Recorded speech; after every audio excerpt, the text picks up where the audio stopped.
Okay, here we're told that we have air flowing through a converging diverging nozzle, so let's sketch that out. And we're told the area ratio, the area of the exit, so the exit's here, and the throat's here. So the area of the exit to the throat is 3.5, where area of the throat is given, 500 square millimeters.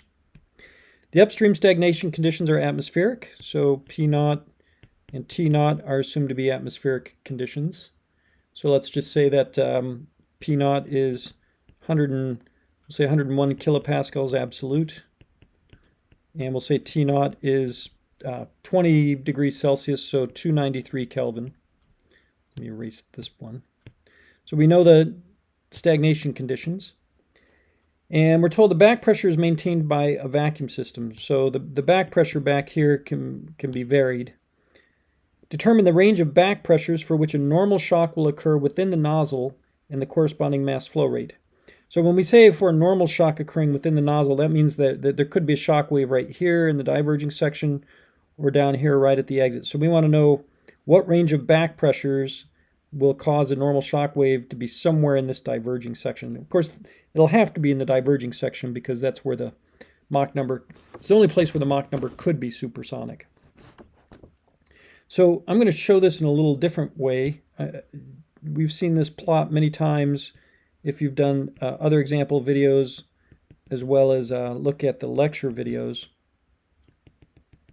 But what I'm going to do is I'm going to plot, so this is like positioned in the converging diverging nozzle. This is the pressure to the stagnation pressure. And there are some various cases. Oops, let me change the way that looks. So there are some various cases that we'll consider in this plot. So let me sketch these out.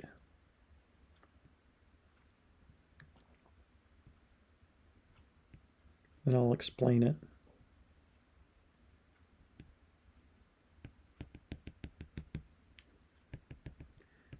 Okay, so hopefully you're familiar with this plot.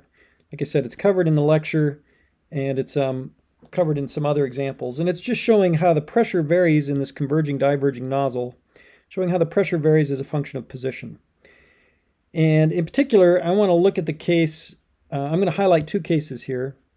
First one is going to be this one, where the flow goes, it's starting from stagnation conditions.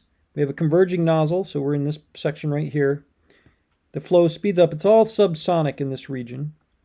And then we're going to look at the critical case where the flow just reaches sonic conditions right at the throat. So you can see the pressure there is P star. So the flow is choked here.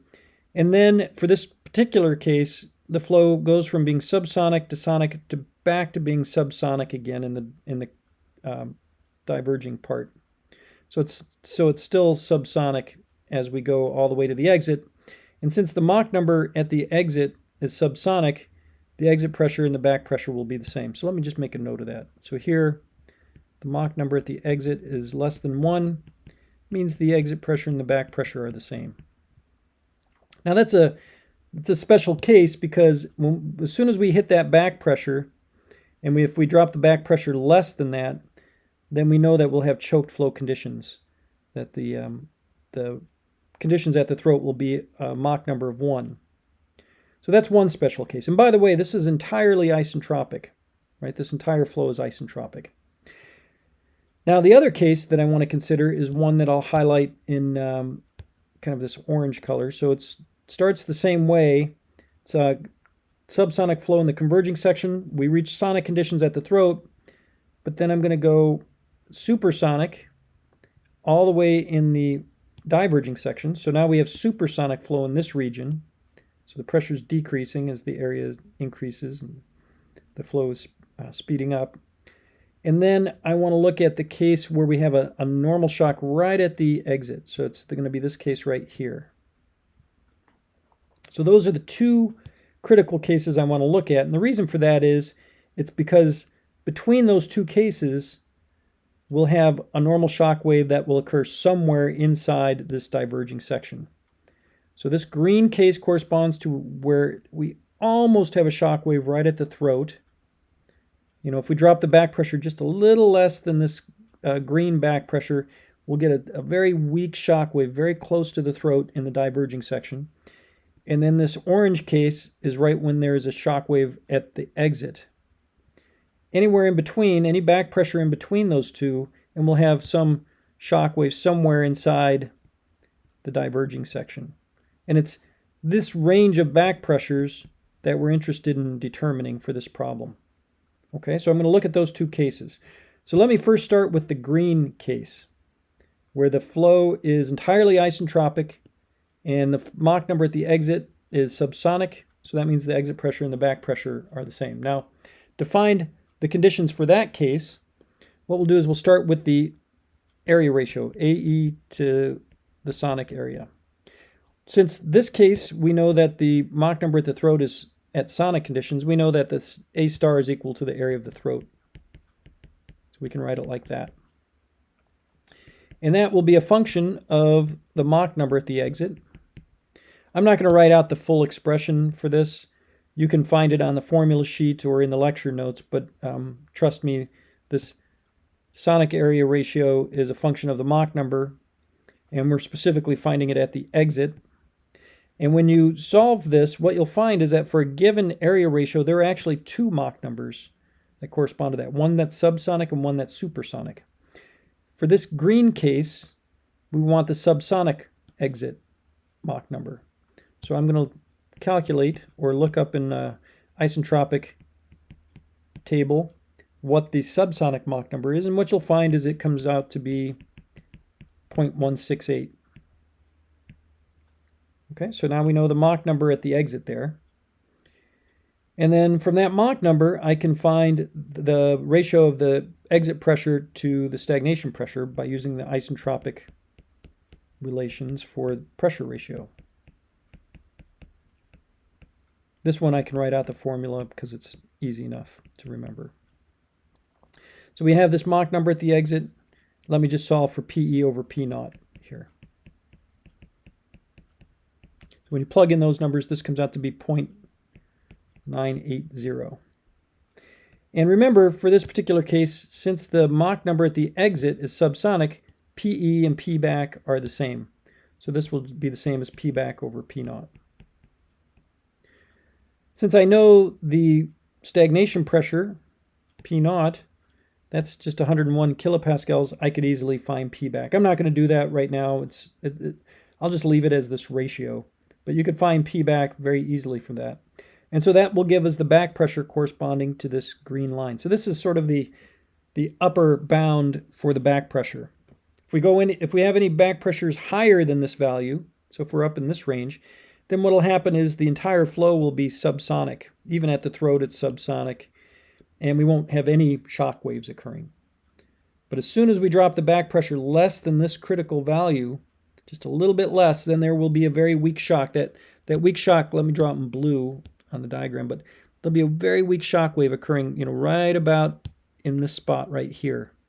It'll go subsonic, sonic, little bit supersonic, just infinitesimally supersonic, and then go through that very weak shock wave and then go subsonic again toward the exit. So that's if the back pressure is a little bit less than this value. Okay, so now let me look at the orange case. Okay, so for the orange case, what we see is that the Mach number, I'm going to do all this in blue so it's a little bit easier, but if we go to this point right just upstream of the shock wave right at the exit, so we're right at the exit just upstream of it, the Mach number there, we'll call it Mach number at the exit 1 because it's just upstream of the shock wave, that'll be supersonic. Okay, now for me to find what that supersonic Mach number is, I can still use my area ratio that we did up here, but instead of finding the subsonic value of the Mach number, I want the supersonic value. And the reason for that is we're going subsonic here in the converging section, sonic at the throat, and then it'll go supersonic all the way until we're right at the exit, just upstream of the just upstream of the shock wave. So I want the supersonic Mach number for this case.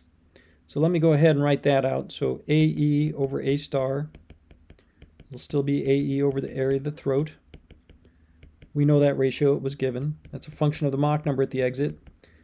And actually this will be E1 that I'm going to write it as, because this is just the area just upstream of the shock wave, which is infinitesimally thick, and it's located right at the exit. And what I want here is the supersonic value of the Mach number, and when you calculate that or look it up in the isentropic tables, this comes out to be a Mach number of 2.8. Okay, so that gives me the Mach number just upstream of the shock wave. And if I want to know the Mach number, let me just go ahead and calculate the Mach number downstream of the shock wave right here. So that Mach number there, Mach number sub E2, it's just at the exit downstream of the shock wave. That'll be subsonic. And by the way, since that's subsonic, that means that the pressure at the exit just downstream of the shock wave will be equal to the back pressure.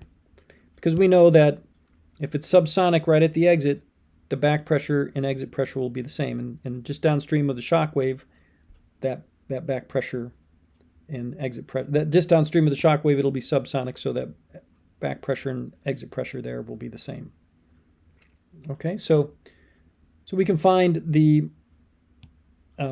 Mach number just downstream of that exit using the normal shock relation. So rather than write out the full formula for that, what I'm going to do is I'm going to say the Mach number at the exit downstream of the shock wave is a function of the Mach number at the exit just upstream of the shock wave. This comes from the normal shock relations. Let me just write it here. Normal, or you know what? Let me write it here. Normal shock relations. You can look at the formula sheet for that. But we can find the Mach number just downstream of that shock wave, and it's 0.488. It's indeed subsonic. Okay, we can then find, let's see, what do we want to do next? We could also find how the stagnation pressure changes across the shock wave. The reason I'm interested in that is because I've expressed things here in terms of the stagnation pressure. One thing I should probably mention, since we have a shock wave in this case, we need to clarify that this is the stagnation pressure at the very upstream. So it's this stagnation pressure. It's upstream of the shock wave. When we go through a shock wave, the stagnation pressure decreases. So to be really kind of clear, I should probably put a subscript 1 on these stagnation pressures. I'll just kind of do it this way. Just to indicate that this is the stagnation pressure upstream of the shock wave. Now, we don't have to do that with the stagnation temperature because the stagnation temperature remains the same across the shock wave. Okay, so I want to put everything in terms of P01 because I know that's stagnation pressure. So to see how the stagnation pressure changes across the shock wave, I can again use the normal shock relations. This is an even longer formula, but I'm not going to write it out here. You can go to the formula sheet to see what that expression is, or use the normal shock tables to figure out what this ratio is. But if we do that, we'll get P02 over P01 is 0.389. So that means that the stagnation pressure downstream of the shock has dropped by quite a bit.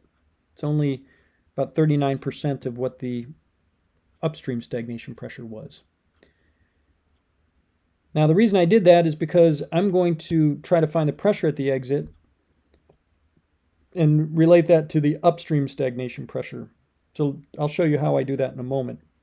So the pressure at the exit just downstream of the shock wave compared to the stagnation pressure downstream, I can use the isentropic relations for that. So this one is easy to write out, so I'll write it out.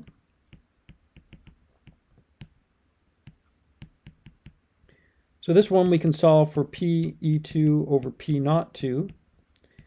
And that comes out to be 0.850. Notice that this is P02 here. When we get downstream of the shock wave, so once we're downstream of the shock wave, the flow is isentropic. It's isentropic upstream of the shock wave, and it's isentropic downstream of the shock wave. It's just not isentropic across the shock wave. But we just have to make sure that when we write out this expression, we're using the proper stagnation pressure, because this is the stagnation pressure on the other side, or the downstream side of the shock wave. So that's that. And just remember that because the flow is subsonic, downstream of the shock, that exit pressure downstream of the shock will be the same as the back pressure. Okay, so now let me put it in terms of the back pressure to the stagnation pressure upstream of the shock. So what I can do is just multiply these two ratios together to get the back pressure to upstream stagnation pressure ratio.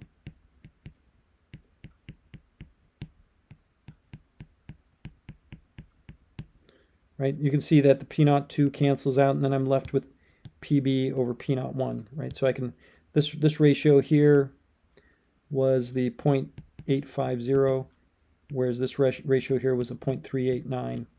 And so this ratio ends up coming out to be 0.331. So when my back pressure to upstream stagnation pressure, when that ratio is 0.331, that will correspond to this case, this orange case, where we have a shock wave right at the exit. So I now know the bounds for when there'll be a shock wave somewhere in between. If I kind of squeeze this in here, this particular back pressure to upstream stagnation pressure, that ratio we said was 0.980. In this case, PB over P01, that one corresponded to the 0.331. So if we have any back pressure between these two values, then we'll have a shock wave somewhere in the diverging section. If we have a back pressure less than this value, then what ends up happening is the shock wave moves outside the exit here, and it becomes an oblique shock, and it gets kind of complicated downstream. That's what this curve represents. For this particular case here, where the exit pressure and back pressure are equal to one another, that's called the design conditions, and then this one here is called underexpanded. This one's overexpanded, this one's underexpanded. And again, here, you don't have any shock waves inside the nozzle, but outside of the nozzle, there's some complex expansion fans and shock waves occurring outside. We don't worry about that for this particular problem. Okay, so we're only worried about this kind of range of back pressures to produce a shock wave inside the diverging section. Okay, and then so that takes care of this first part. Determine the range of back pressures for which a normal shock will occur within the nozzle. The corresponding mass flow rate, that one's pretty easy. We know that the flow for both of these cases will be choked flow because the Mach number at the throat is 1. So to find the mass flow rate, that's just the choked flow mass flow rate. And so this choked flow mass flow rate, you can look at the derivation in the lecture notes for this. But it comes out to look like the following. So there's the choked flow mass flow rate. We know the K value for air, it's 1.4. P naught was the atmospheric, 101 kilopascals absolute. T naught was the 293 Kelvin. We know the gas constant for air, that's 287 joules per kilogram Kelvin. And A star is the area of the throat, which was given. So you can plug those numbers in, and you'll get the mass flow rate, which is the choked mass flow rate. It comes out to be 0.119 kilograms per second. And that'll be the same mass flow rate regardless of whether we're dealing with the orange or green curves here. That choked flow mass flow rate will be the same mass flow rate you get for any back pressure less than the green value here, because the flow is choked for back pressures less than the one corresponding to the green value. If you had a back pressure higher than the green value one, then the mass flow rate would be less than the choked flow mass flow rate. Okay, so anyway, I think that comes to the end of this example. Hopefully it all starts to make sense. I think the key thing for this problem is to have a good understanding of this plot, what all the different curves correspond to, and then just knowing how to find these boundaries, knowing that this particular curve, the green one, is a critical case just when the flow becomes choked, knowing that the exit Mach number is subsonic so that the exit pressure and back pressure are the same. And then from there, you just have to use the isentropic relations that we have right here to find what that critical back pressure is for that case. And then for the orange case, that one involves a combination of isentropic relations upstream of the shock, using the normal shock relations to cross the shock wave, and then isentropic relations downstream of the shock. So that's how you work that out. So hopefully all that makes sense and you can work through it. If so, then you're doing pretty well with understanding converging diverging nozzles. Okay, so we'll go ahead and end the example there.